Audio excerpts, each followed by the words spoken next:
오늘 우리에게 주신 하나님의 말씀은 베드로전서 3장 13절부터 22절 말씀입니다. 제가 가지고 있는 신약성경 페이지 381페이지에 있습니다. 베드로전서 3장 13절부터 22절 말씀을 우리 같이 함께 합독하겠습니다.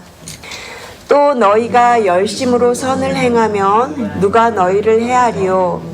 그러나 의를 위하여 고난을 받으면 복 있는 자니 그들이 두려워하는 것을 두려워하지 말며 근심하지 말고 너희 마음에 그리스도를 주로 삼아 거룩하게 하고 너희 속에 있는 소망에 관한 이유를 묻는 자에게는 대답할 것을 항상 준비하되 온유와 두려움으로 하고 선한 양심을 가지라. 이는 그리스도 안에 있는 너희의 선행을 욕하는 자들로 그 비방하는 일에 부끄러움을 당하게 하려 함이라.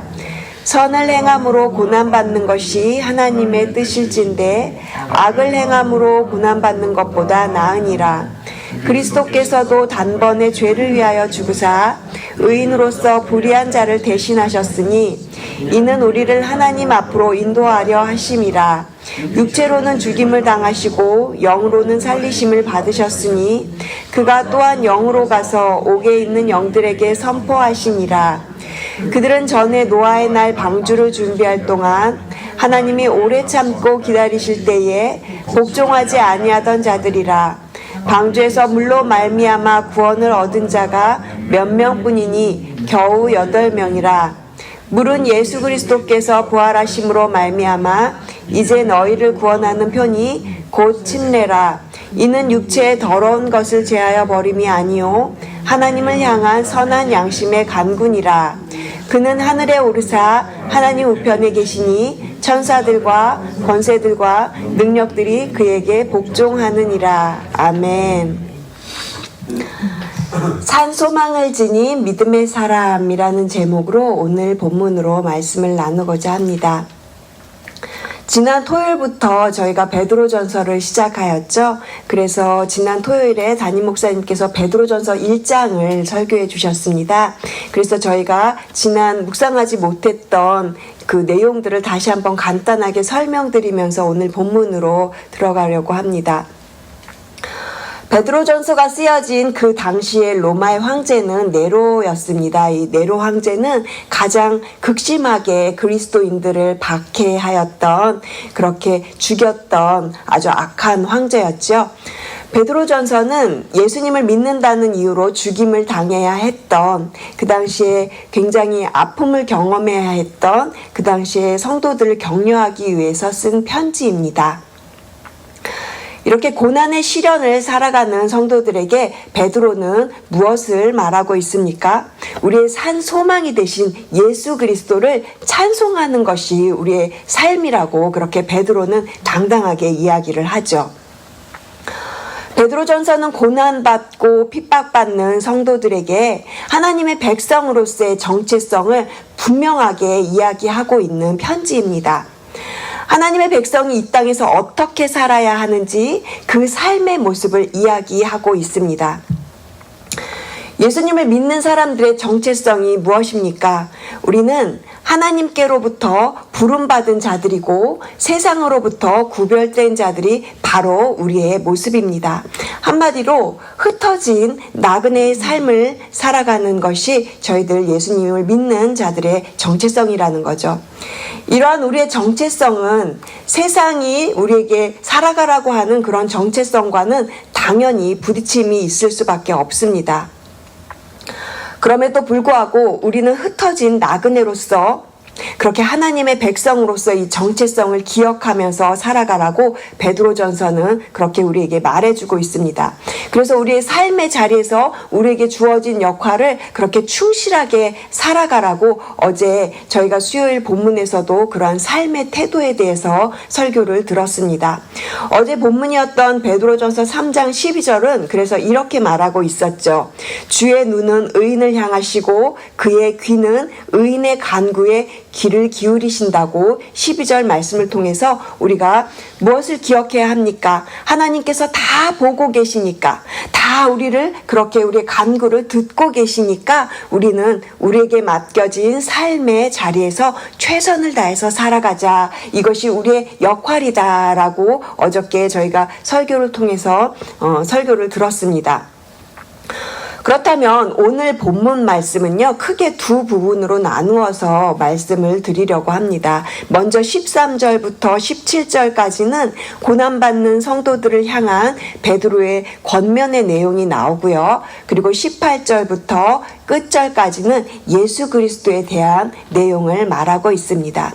먼저 13절 말씀 우리 다시 한번 같이 읽겠습니다. 13절 말씀입니다. 또 너희가 열심으로 선을 행하면 누가 너희를 해하리요. 우리 보고 선을 행하는 자가 되라고 그렇게 이야기를 하고 있습니다. 그런데 이렇게 선을 행할 때 고난이 다가올 수 있다라고 더불어 이야기를 합니다. 이러한 고난은요, 우리가 죄를 지어서 죄의 결과로 다가오는 고난을 말하는 것이 아닙니다. 하나님의 능력이 부족해서 성도들이 받는 고난을 말하는 것이 아니라는 것이죠. 믿는 자들의 정체성이 무엇입니까? 마치 베드로가 사도로 부르심을 받은 것처럼 믿는 자들은 하나님의 부르심을 받은 자들입니다. 세상으로부터 구별된 삶을 살아가라고 그렇게 하나님께서 불러주신 믿는 사람들의 정체성이 있는 것이죠. 그래서 세상과 당연히 부딪히고요. 그럴 때 겪는 고난을 말하는 것입니다. 예수님을 믿기 때문에 받는 고난을 말하는 것이죠.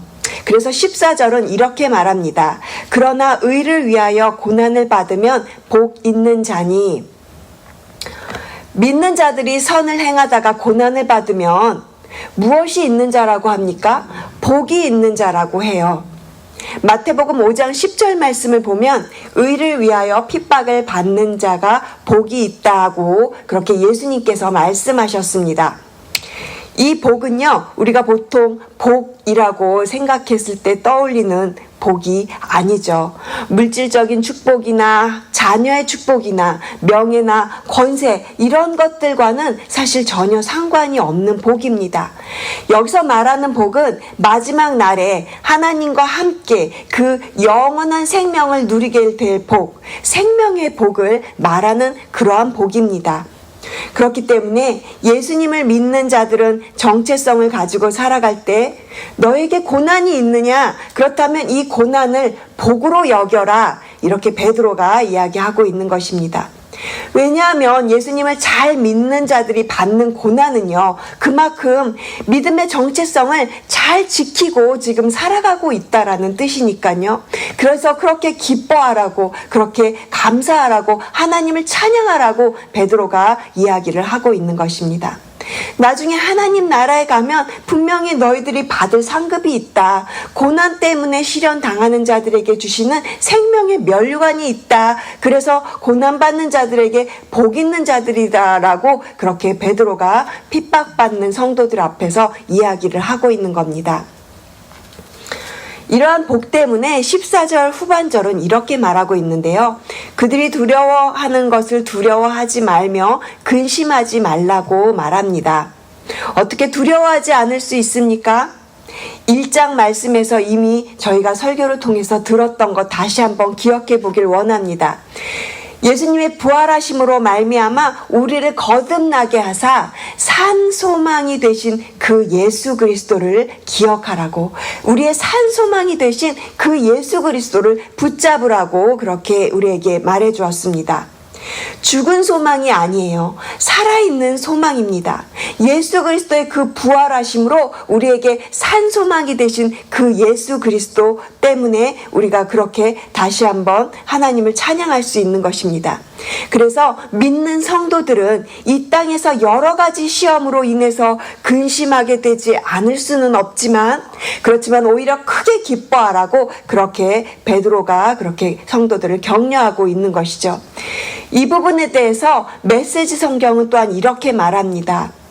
고난에 너무 마음을 두지 마십시오. 온갖 어려움 속에서도 여러분의 마음을 다잡고 여러분의 주님이신 그리스도께 경배하십시오. 사랑하는 성도 여러분, 우리가 예수님을 믿다 보면 여러 가지 일들로 마음이 상하거나 근심하게 될 수 있습니다. 그럼에도 불구하고 살아있는 자로 산 소망을 지니신 그 예수 그리스도를 바라보면서 믿음의 사람들은 하나님을 찬양하고 예배하는 자들입니다. 그럴 때 여러분의 모습을 통해서 묻는 사람들이 생길 것입니다. 당신은 어떻게 그렇게 이러한 상황에서도 그렇게 예배하고 찬양을 합니까? 그럴 때 이것이 바로 전도의 기회가 됩니다. 우리의 산 소망이 되신 예수 그리스도로 말미암아 믿음으로 시험을 이겨내시는 저와 여러분 되시기를 주님의 이름으로 축복드립니다. 오늘 본문에서 크게 두 부분을 나누어서 말씀을 드리고 있는데요. 지금까지는 베드로가 고난받는 성도들에게 권면하는 내용을 살펴보았고요. 그렇다면 이제 저희가 의를 위해서 고난받는 자가 복이 있는 자다라고 베드로가 그렇게 이야기하였고요. 그래서 두려워하지 말라고 또 저희가 지나갔는데 16절 말씀 보시면 선한 양심을 가지라고 했고요. 그리고 17절 말씀 보시면 선을 행함으로 고난받는 것이 하나님의 뜻이라고 그렇게 말했습니다. 그렇다면 이 믿음의 사람들이 고난받는 가운데 있을 때 선을 행해야 되는 그런 이유가 도대체 무엇이겠습니까? 바로 예수 그리스도 때문에 믿음의 사람들이 선을 행하는 것입니다. 예수님이 고난 가운데 선을 행하는 삶을 사셨기 때문에 예수님을 믿는 사람들도 그렇게 예수님을 따라서 살아가는 것이죠. 그리스도인은 예수 그리스도께서 걸어가신 그 길을 따라가는 자들입니다. 예수님이 고난 받으셨기 때문에 우리의 삶에 고난이 다가올지라도 예수님이 그렇게 살아가셨기 때문에 우리도 선을 행해야 된다라는 것입니다. 그래서 베드로전서는 18절부터 마지막 절까지 예수 그리스도에 대해서 이야기를 합니다. 메시지 성경을 통해서 이 18절 말씀을 제가 읽어드리겠습니다. 그리스도께서 분명히 그렇게 하셨습니다. 그분께서는 다른 사람들의 죄 때문에 고난을 받으셨습니다. 의로우신 분께서 불의한 자들을 위해 고난을 받으신 것입니다. 그리스도께서는 우리를 하나님께로 인도하기 위해서 그 모든 고난을 겪으시고 죽음을 당하시고 다시 살아나셨습니다. 그래서 18절과 19절은 예수 그리스도의 죽으심과 부활하심에 대해서 이야기를 합니다. 그러면서 19절은 이렇게 말하죠. 그가 또한 영으로 가서 옥에 있는 영들에게 선포하시니라. 이 19절은 사실 신학적으로 또 해석할 수 있는 굉장히 무척 난해한 구절 중에 하나인데요. 여기서 옥에 있는 영들이 의미하는 것은 믿음에 순종하지 않은 사람들을 의미합니다. 이 구절을 메시지 성경으로 보면 이렇게 표현하고 있습니다. 그분께서는 전에 말씀에 귀 기울여 듣지 않아서 심판을 받고 감옥에 갇힌 세대들을 찾아가셔서 하나님의 구원을 선포하셨습니다. 여기서 감옥에 갇힌 세대들이라는 뜻은 죄와 사망의 권세 아래 갇힌 자들, 바로 옥에 있는 영들에 있는 자들을 의미하는 말이죠. 그래서 이것이 의미하는 19절이 의미하는 것은 예수님의 부활이 죄와 사망의 모든 권세를 이기셨다라는 그러한 의미인 것입니다. 그러면서 20절과 21절에 갑자기 노아의 홍수 이야기를 합니다. 우리는 늘 노아의 홍수를 떠올릴 때 방주를 생각하고 그리고 그 방주와 구원을 연결해서 생각하잖아요. 그런데 이 베드로 사도는 노아의 그 사건을 이야기하면서 방주가 아닌 물에다가 초점을 맞추면서 지금 이야기를 하고 있습니다. 물로 구원을 받았다라는 것을 말하고 있는 것이죠. 물을 통한 심판과 구원을 말하고 있는 것입니다. 하나님을 믿고 순종하는 자들은 물을 통해서 구원을 받았다. 그리고 하나님의 말씀에 복종하지 않았던 자들은, 그러니까 믿음에 순종하지 않았던 자들, 말씀에 순종하지 않았던 그러한 자들은 물로써 심판을 받았다라는 것을 의미하는 겁니다. 베드로는 계속해서 물과 침례를 통한 구원을 이야기해요. 21절을 제가 읽겠습니다. 물은 예수 그리스도께서 부활하심으로 말미암아 이제 너희를 구원하는 표니 곧 침례라. 이는 육체의 더러운 것을 제하여 버림이 아니요 하나님을 향한 선한 양심의 간군이라. 메시지 성경을 보면 이렇게 표현을 하고 있어요. 그 물은 여러분의 살갗에 묻은 더러움을 씻어주는 것이 아니라 예수의 부활을 힘입어 깨끗해진 양심을 갖게 된 여러분을 하나님 앞에 세우는 물입니다. 여러분, 침례의 의미가 무엇입니까? 우리가 예수님과 함께 그 죄에서 더 이상 다스림을 받지 않는다. 그 죄를 이기고 모든 사망 권세로부터 우리를 벗어나게 하셔서 이제 새로운 삶을 살아가겠습니다. 라고 하는 공식적인 표시를 하는 것이 바로 침례입니다. 하나님의 부르심에 아멘 하고 그렇게 믿음으로 순종에 반응을 하는 것이 바로 침례입니다.